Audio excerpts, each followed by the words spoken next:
গণ আন্দোলনের মুখে শেখ হাসিনার পালিয়ে যাওয়ার মধ্যে দিয়ে আওয়ামী লীগের টানা ১.৫ দশকের শাসনের অবসান ঘটেছে। এরপর থেকে শেখ পরিবারের বাকি সদস্যরা মুখে কুলুপ আটলেও আমেরিকায় বসে সামাজিক যোগাযোগ মাধ্যমে সরব ছিলেন হাসিনা পুত্র সজীব ওয়াজেদ জয়। ৫ আগস্টের পর বেশ কয়েকবার ফেসবুক লাইভে এসে বলেছেন দেশ, দল ও তার মায়ের পদত্যাগ নিয়ে নানা অসংলগ্ন কথাবার্তা। ঠিক আছে, শেখ হাসিনার পর আপনাদের কি হবে সেটা আমারও চিন্তার বিষয় না, আমার পরিবারের আর চিন্তার বিষয় না, আপনারা বুঝবেন।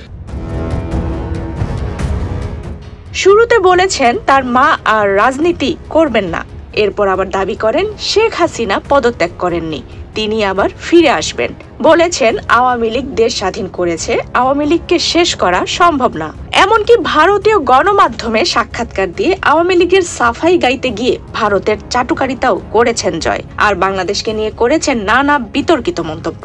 আমরা বলেছিলাম যে আমার পরিবার আর রাজনীতি করবে না, তবে আমাদের নেতাকর্মীর উপর যেভাবে হামলা হচ্ছে এই পরিস্থিতিতে আমরা হাল ছেড়ে দিতে পারি না। বাংলাদেশে এখন একটি বিশৃঙ্খল পরিস্থিতি চলছে। এসব নিয়ে আলোচনার চেয়ে সমালোচিত হয়েছেন বেশি, কখনো বা হয়েছেন হাসির পাত্র। সেই সজীব ওয়াজেদ জয় বেশ কিছুদিন ধরেই নির্বিকার, নেই কোনো আওয়াজ, কোথাও নেই তার কোনো নতুন খবর। তাহলে কি চুপসে গেছেন হাসিনা পুত্র?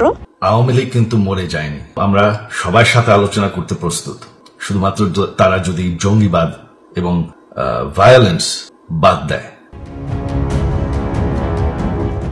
শেখ হাসিনা পতনের পর ভিডিও বক্তব্য দিয়ে সামাজিক যোগাযোগ মাধ্যম গরম রাখা জয়কে বেশ কিছুদিন ধরে কোথাও খুঁজে পাওয়া যাচ্ছে না। মাঝে কিছুদিন ফেসবুকে নানা কিছু লিখলেও তা আর দেখা যাচ্ছে না। ফেসবুকে সর্বশেষ গত ২৪ ডিসেম্বর জয় নিজের ও তার পরিবারের বিরুদ্ধে ওঠা দুর্নীতির অভিযোগ সম্পূর্ণ ভিত্তিহীন দাবি করে একটি পোস্ট করেছিলেন, যেই পোস্টে তিনি $10 বিলিয়ন প্রকল্প থেকে $1 বিলিয়ন সরানো সম্ভব নয় দাবি করে দুর্নীতি দমন কমিশনকে চ্যালেঞ্জ করেছিলেন। এরপর গত ২০ দিনে কিছু লিংক শেয়ার করা ছাড়া তার নিজের কোনো পোস্ট ফেসবুকে আর নেই। ৫ আগস্ট শেখ হাসিনার ভারতে পালানোর পর সেদিনই রাতে ভারতীয় সংবাদ মাধ্যম এনডিটিভির সঙ্গে এক টেলিফোন সাক্ষাৎকারে জয় দাবি করেছিলেন পদত্যাগ করা প্রধানমন্ত্রী শেখ হাসিনা দেশ ছাড়তে রাজি ছিলেন না।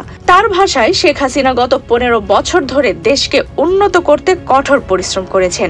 জঙ্গিবাদ, সন্ত্রাসবাদ থেকে বাংলাদেশকে নিরাপদ রাখতে তিনি কাজ করেছেন।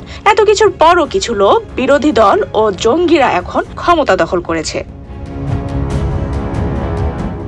এরপর ১০ আগস্ট শিক্ষার্থীদের বিক্ষোভের মুখে বাংলাদেশের প্রধান বিচারপতি সহ আপিল বিভাগের ৬ জন বিচারপতি পদত্যাগ করেন। সেই ঘটনাকে উদ্দেশ্য করে সজীব ওয়াজেদ জয় বলেছিলেন দেশে সংস্কার নয়, গণ অরাজকতা চলছে।